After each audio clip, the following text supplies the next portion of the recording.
Jake Mercer stood in chains before the alien tribunal. The courtroom was cold and dark, lit only by floating orbs of pale blue light. 3 HFY judges sat behind a curved platform made of black stone. Their insect-like bodies towered over everything in the room.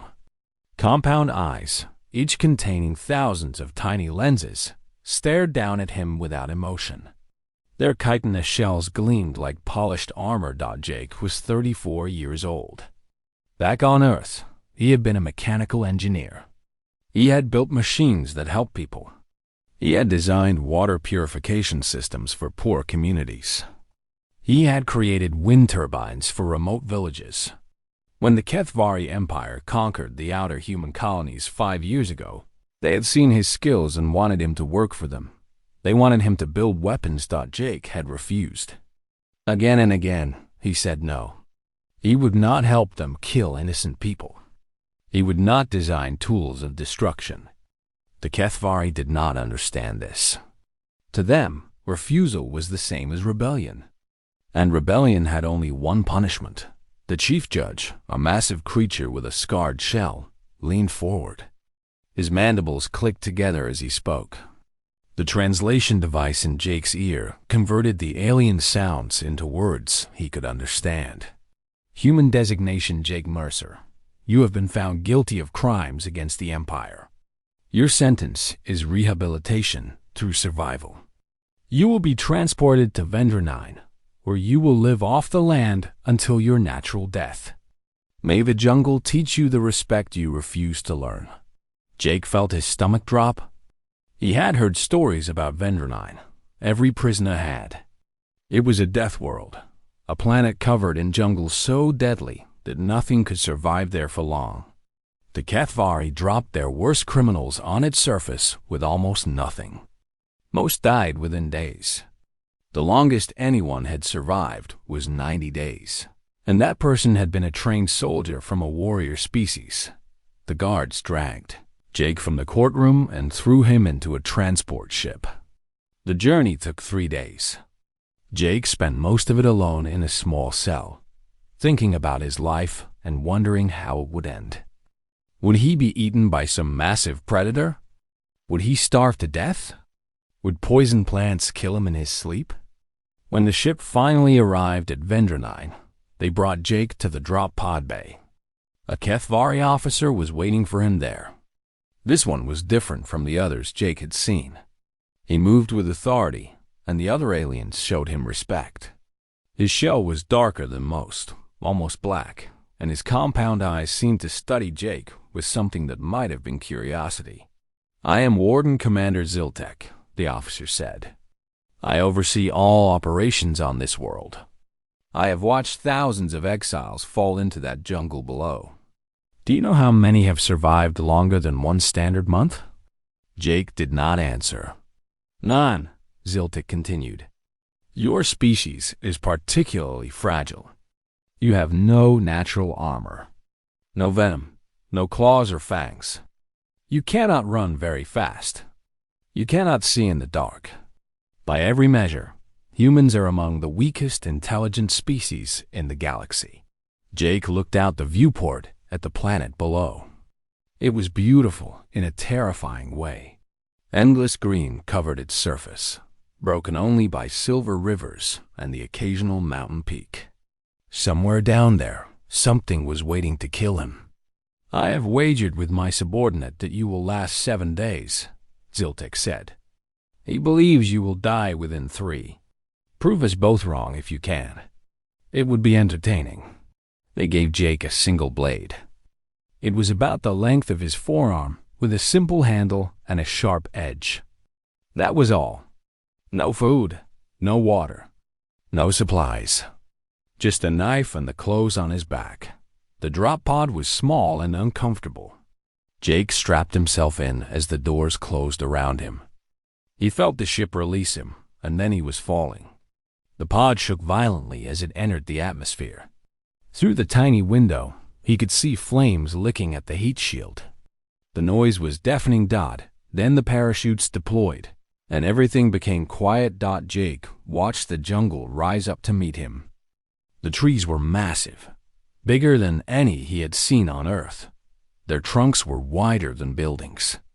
Their canopy blocked out the sun, leaving the forest floor in permanent twilight.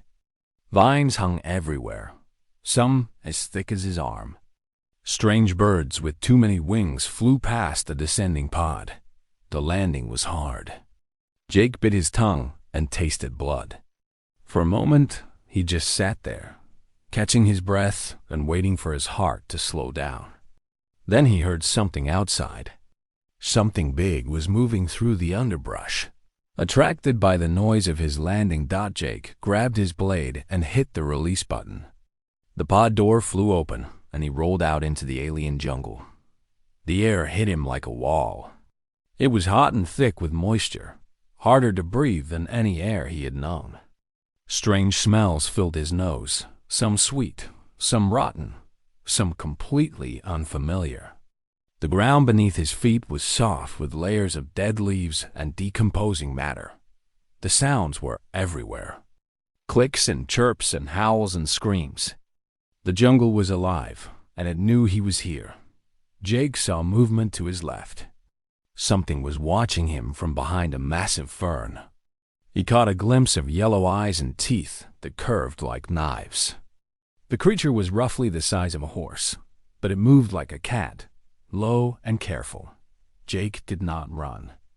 Running would trigger its hunting instinct.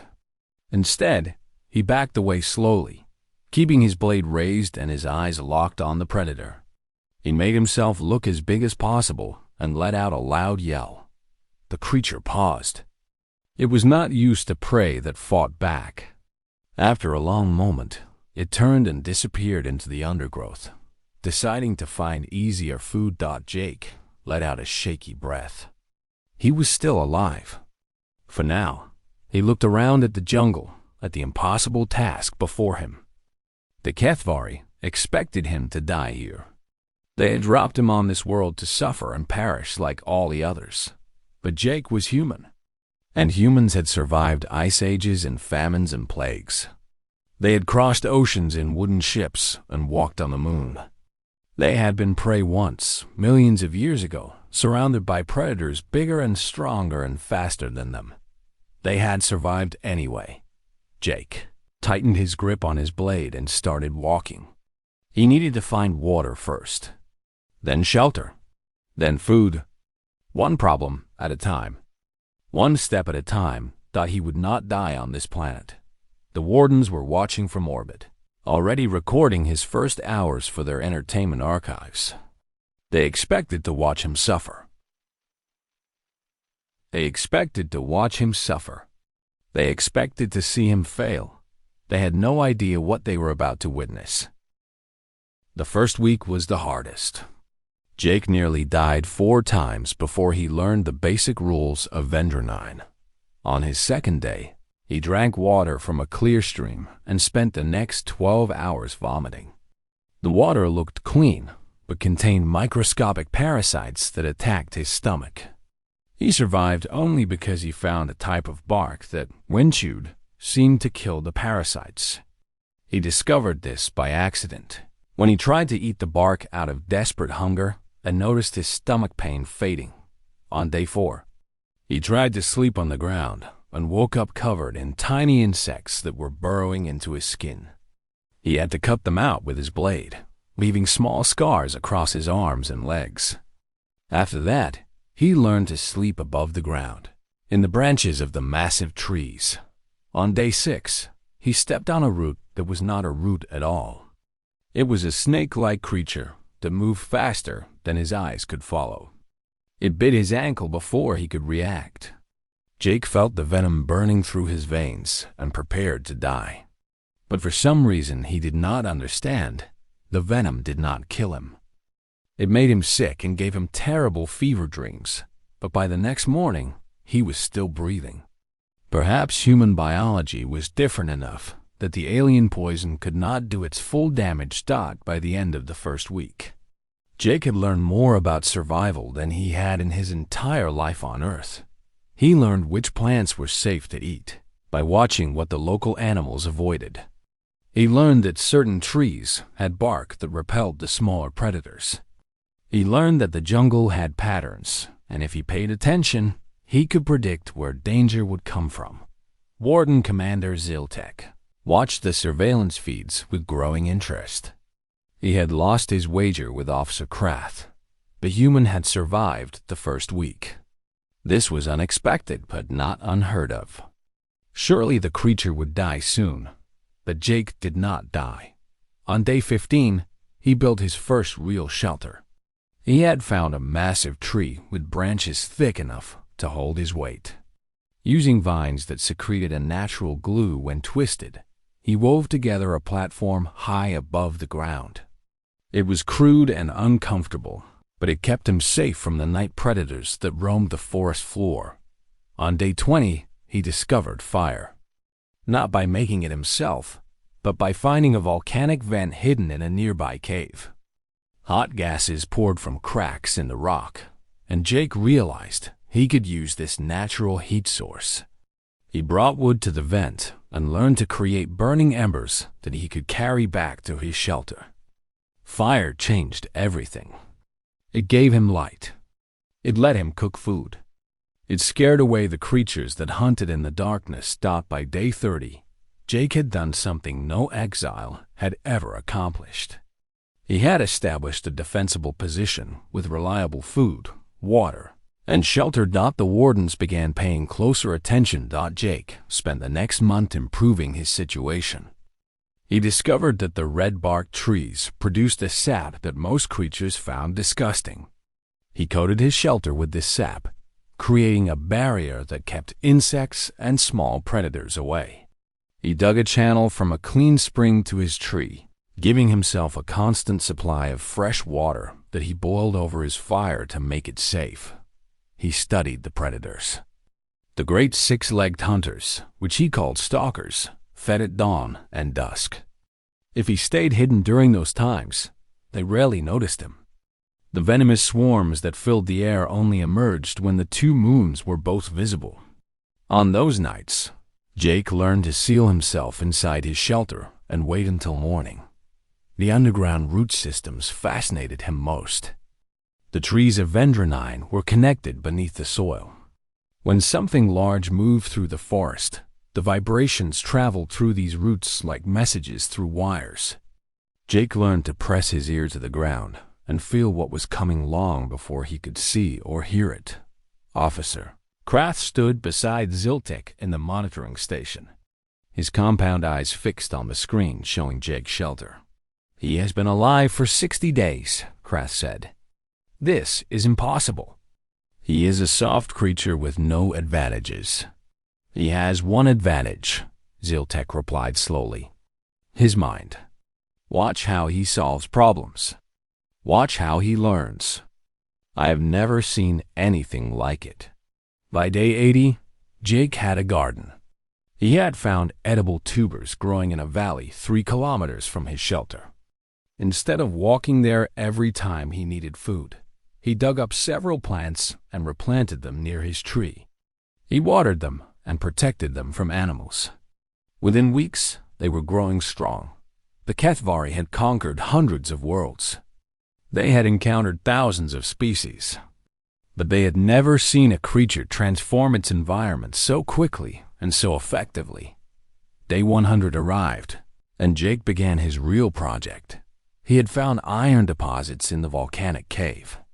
The metal was buried in the rock, mixed with other minerals. On Earth, extracting iron required advanced equipment. But Jake was an engineer. He understood the principles. He knew that with enough heat, he could separate the iron from the stone. He built a forge. It took him 3 weeks of constant work. He shaped clay into a container that could withstand extreme temperatures. He created bellows from animal bladders to push air into the fire. He channeled the volcanic gases to increase the heat. On day 112, Jake smelted his first batch of iron.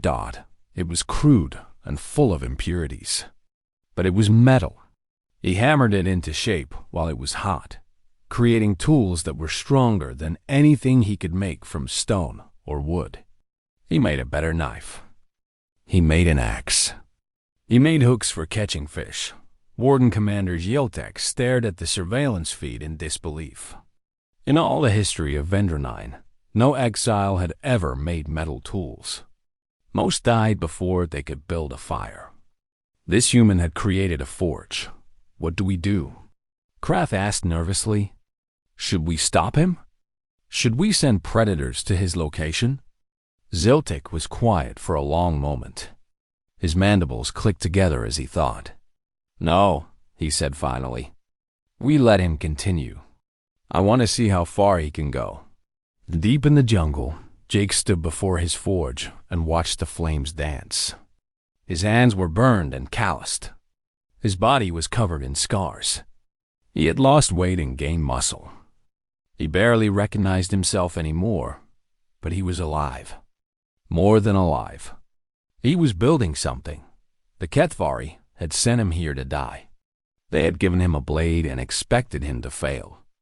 They did not understand what humans were capable of. They did not know that his species had spent millions of years turning hostile environments into homes. Jake picked up his new iron hammer and smiled. This jungle had tried to kill him 100 times. It would try 100 more. But Jake was not going anywhere. He had work to do. And he was just getting started. On day 147, Jake found someone else. He was checking his fishing traps by the river when he heard a sound that did not belong to the jungle. It was weak and broken, but it was unmistakably human. A voice calling for help. Jake followed the sound to the thick undergrowth, his iron knife ready in his hand. He moved carefully, watching for predators, listening for danger. The voice grew louder as he walked, and soon he found the source. A woman was hiding inside a hollow log, curled into a ball and shaking with fear. She was thin, so thin that Jake could see her ribs through her torn clothing. Her skin was covered in insect bites and small wounds. Her eyes were wild with desperation. Outside the log, a pack of venomous quadrupeds circled and sniffed. These creatures were about the size of wolves, with 4 legs and tails tipped with poison stingers. They had cornered their prey and were waiting for her to make a mistake. Jake did not hesitate. He grabbed a handful of the red sap he always carried and threw it at the nearest creature. The sap hit its face, and the animal screamed and stumbled backward. The others turned to look at Jake, confused by this new threat. He shouted and waved his arms, making himself look as dangerous as possible. The pack leader studied him for a moment. It saw the knife in his hand. It saw that this prey was not afraid. After a long pause, it barked at the others, and the pack retreated into the jungle. Jake knelt beside the hollow log and looked at the woman inside. "It's okay," he said softly. "They're gone. You're safe now." Her name was Amy Novak. She had been a pilot before the Kethvari came. When she refused to fly bombing missions against civilian targets, they sentenced her to Vendor 9. Her transport ship had crashed on the far side of the continent, killing the guards and leaving her alone in the jungle. She had walked for 40 days. Following the smoke she saw rising above the canopy each morning, Jake's forge. Smoke had saved her life. He brought her back to his shelter and gave her food and clean water. She was too weak to climb the tree, so he built a rope ladder and helped her up. She slept for almost 2 days straight, while her body recovered from the ordeal. When she finally woke up, she looked around at everything Jake had built. The sturdy platform, the water channel, the stored food, the metal tools hanging from hooks. Tears rolled down her face. "I thought I was going to die," she whispered. "I was sure of it. And then I found this. How did you do all this?" Jake shrugged. "One day at a time. One problem at a time." Amy was not the last survivor they found. 3 weeks later, a man stumbled into their camp. His name was Danny Cole, and he had been a scientist who studied alien life. The Kethvari had exiled him because he published research they wanted to keep secret. He had survived by hiding in caves and eating insects, but he was barely alive when Jake and Amy discovered him. 2 months after that, they found Lisa Grant. Lisa was different from the others. She had been a Marine, trained in combat and survival. She had killed a HFY officer who tried to assault her, and they had sentenced her to die on Vendra as punishment. Unlike Jake and the others, Lisa had been surviving well on her own. She had built a small shelter near a waterfall and was hunting the local animals with traps she made from vines. When she saw what Jake had built, she did not cry like Amy had. Instead, she smiled. "I knew there had to be others," she said. "I knew we couldn't be the only ones fighting back." The 4 of them became a team. Each person brought different skills to the group. Jake was the builder and engineer. Amy knew machines and was working to repair the radio equipment she had salvaged from her crashed ship. Danny understood biology and began studying every plant and animal he could find. Lisa provided security and taught the others how to fight. The HFY had never expected this. When they dropped exiles on Vendra, they dropped them in isolation. The planet was huge, and the chances of 2 survivors meeting were almost 0. They assumed each prisoner would die alone, with no one to help them. They did not understand humans. Humans were social creatures. They looked for each other. They formed bonds. They worked together. This instinct was so deep that even death worlds could not break it. Warden Commander Ziltek watched the growing camp with a mixture of fascination and concern. 4 humans were now living together. They had divided the work among themselves. They were accomplishing more in days than Jake had managed in weeks when he was alone. "This is unprecedented," Officer Krath said. "They are cooperating. They are organizing." "Yes," Ziltik replied. "And they are growing stronger because of it." By month 8, the small camp had become a compound. Jake had designed 3 separate structures connected by rope bridges. Lisa had built a watchtower from which she could see predators approaching from any direction. Danny had identified dozens of useful plants and had created medicines from local fungi. Amy had gotten her radio working, though it could only receive signals, not send them. They built a wall around their compound. It was made of sharpened stakes coated in neurotoxin that Danny had harvested from poisonous plants. Any creature that tried to break through would die from the poison on the wood. More importantly, they had started sending signals.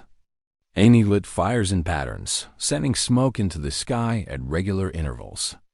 It was a code, a message to any other survivors who might be watching. It said, "Come to us. You are not alone. Far away, in the monitoring station orbiting the planet."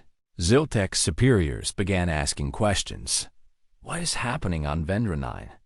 The High Commander demanded through the communication screen. "Our reports show multiple survivors living together. This has never happened. Explain." Ziltek did not have an explanation. He had watched hundreds of species die on that planet. Warriors and scientists and leaders, all reduced to bones within weeks. And now 4 soft, fragile humans had built something that looked almost like a village. "They are resilient," he said carefully. "More resilient than we anticipated." "Resilience is not the problem," the High Commander replied. "Hope is the problem. If word spreads that Vendra can be survived, it loses its power as a punishment. Other prisoners will think they have a chance. Other species will think they can resist us. What do you want me to do?" The High Commander's mandibles clicked in what might have been a smile. "Nothing, yet. Watch them. Learn from them. And when the time is right, we will decide what to do with this little experiment." The transmission ended. Ziltik turned back to his screens and watched the humans building their wall, working together, laughing at something one of them had said. He had spent his entire career believing that humans were weak. Now he was beginning to wonder if he had been wrong about everything. 2 years had passed since Jake Mercer fell from the sky in a drop pod. The small camp in the trees was gone now. In its place stood Haven, a settlement of 43 souls, built on ground that the Kethvari Empire had called impossible to survive. Jake walked through the central plaza at dawn, checking on the various projects around him. The plaza was a cleared area surrounded by wooden buildings, each one designed for a specific purpose. There was a medical building where Danny treated the sick and injured. There was a workshop where new tools were made and old ones repaired. There was a dining hall where everyone gathered for meals. And there was a school where the children learned to read, write, and understand the world around them. Yes, there were children now. Not many, but a few. Born to survivors who had found each other in the jungle and decided to build lives together despite everything. Jake had not expected that. He had not planned for it. But humans did not stop being human just because they were stranded on an alien world. They fell in love. They started families. They looked toward the future. The population of Haven was not entirely human anymore.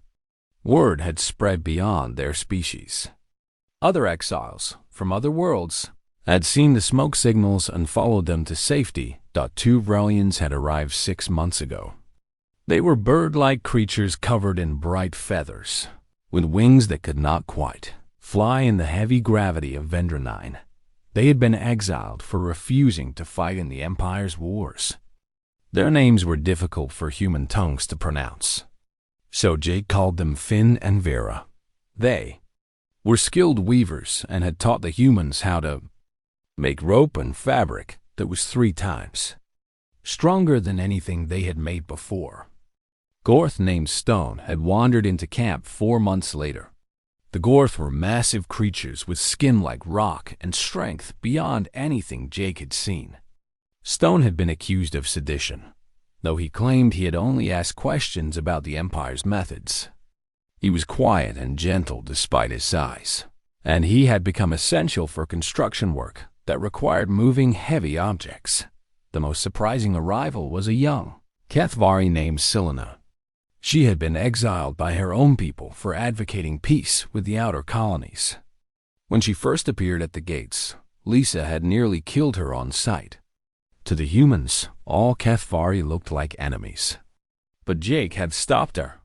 If she wanted to hurt us, she would have brought soldiers, he said.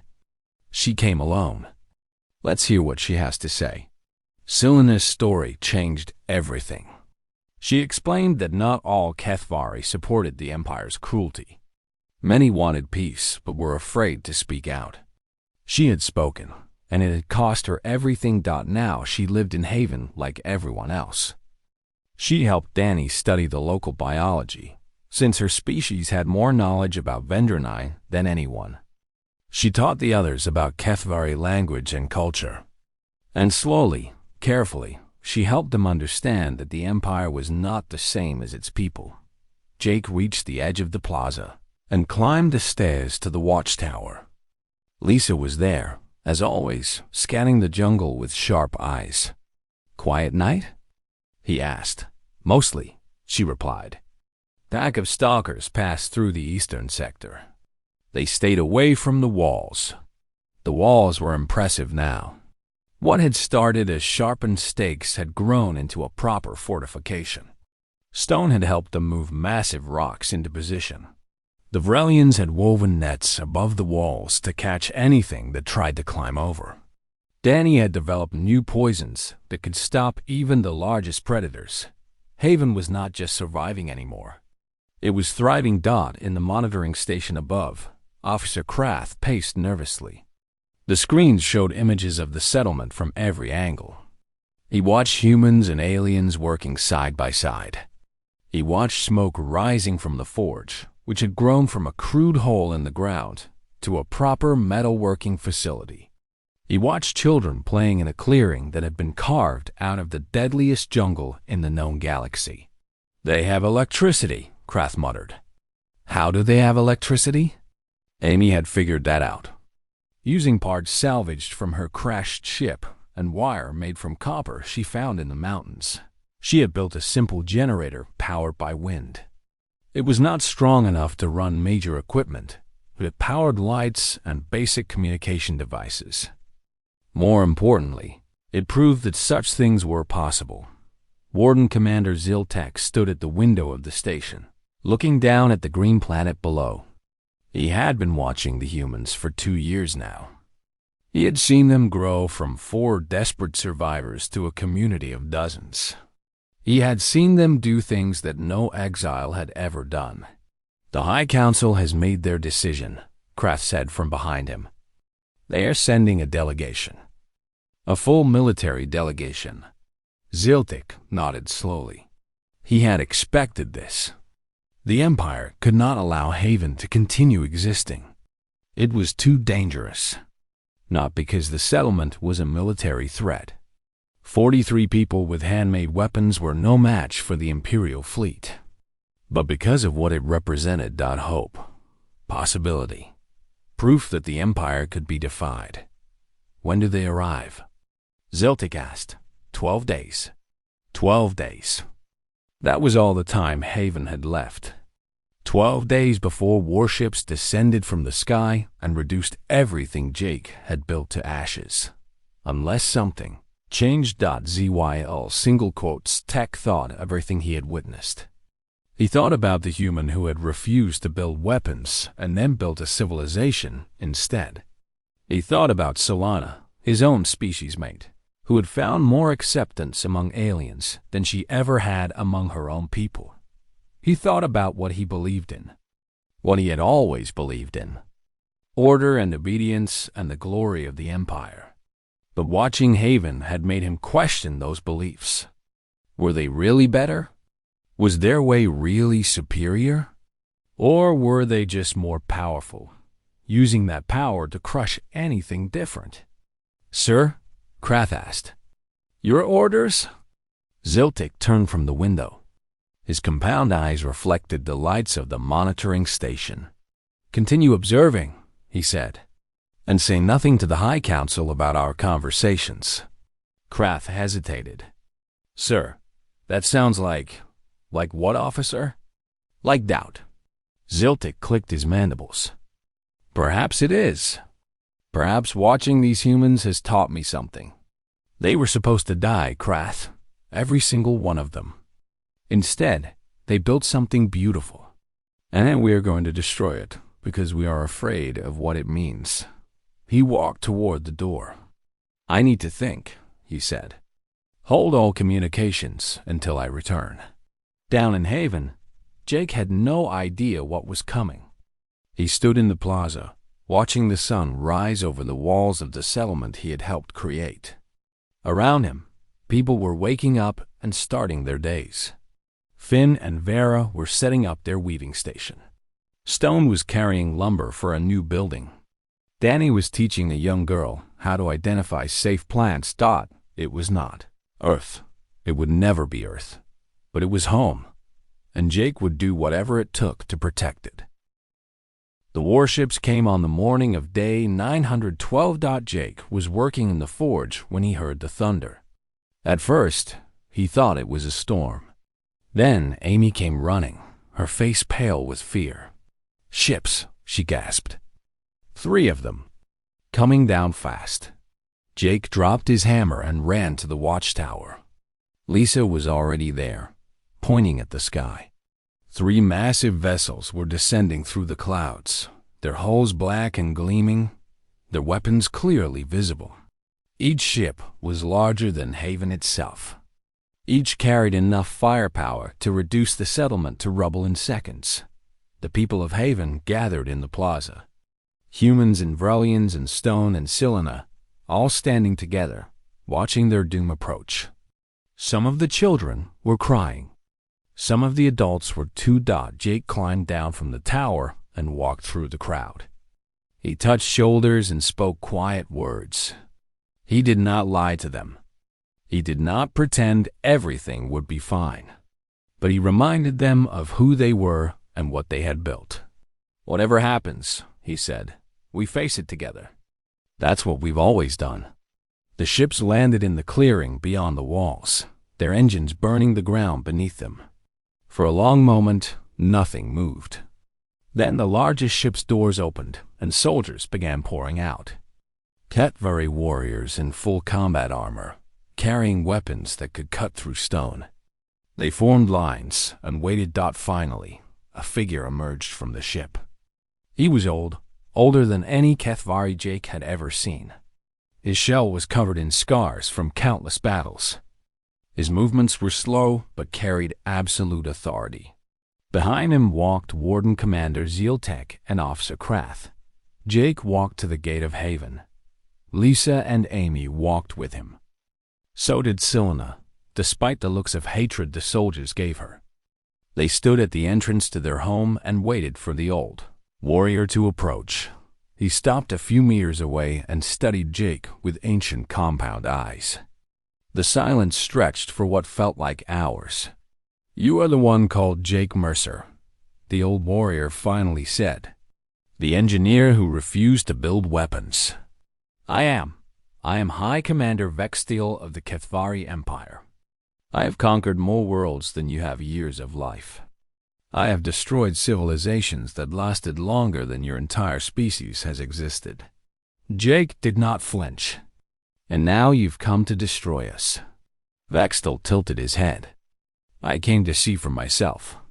For 2 years, I have read reports about this place. Survivors where there should be none. A settlement where there should be bones. Cooperation between species that have never cooperated before." He gestured at the walls of Haven, at the buildings visible beyond them, at the smoke rising from the forge. "You were meant to die," Vextiel said. "This world was supposed to kill you. We have sent warriors and scholars and fighters here, and they all died. But you, a soft creature with no claws and no armor, built a city." "It's not a city," Jake replied. "It's a home. There's a difference." Vextiel's mandibles clicked. Jake was beginning to recognize that sound. Laughter. "My council demanded that I destroy this place," the High Commander said. "They fear what it represents. They believe that if word spreads about Haven, other prisoners will have hope. Other species will think they can resist us." Jake felt his heart sinking. He had known this was coming. From the moment he saw the ships, he had known. "But I have lived a very long time," Vextiel continued. "And I have learned that fear is not always wisdom. Sometimes fear is just fear." He turned to face his soldiers. "Lower your weapons." The soldiers hesitated. They looked at each other in confusion. But Vextiel's voice carried the weight of centuries of command, and slowly, one by one, they obeyed. "Vendranine is no longer a prison world," Vextiel announced.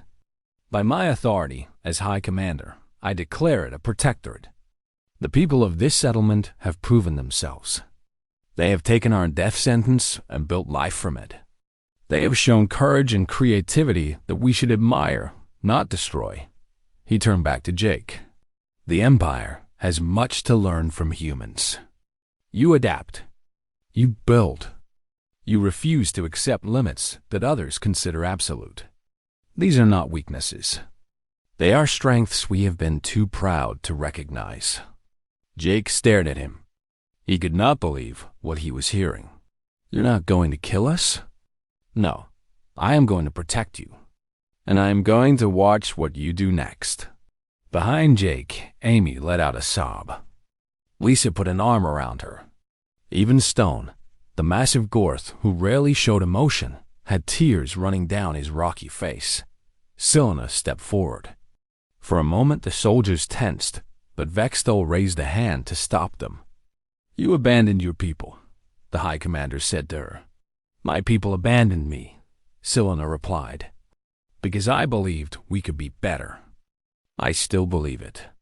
Vextiel studied her for a long moment. Then he clicked his mandibles again. "Perhaps you were right. Perhaps we will see." That night, Haven celebrated like never before. The soldiers were invited inside the walls, and though many stayed tense and suspicious, some began to relax. Food was shared. Stories were told. For the first time in living memory, Kathvari and humans sat together not as conquerors and conquered, but as something approaching equals. Jake stood apart from the celebration, looking up at the alien stars. He thought about everything that had happened. The tribunal, the drop pod, the first terrifying days alone in the jungle, Amy in the hollow log, Danny half-starved in a cave, Lisa at the waterfall, all the others who had come after. He thought about Earth. He thought about his family, probably believing he was dead.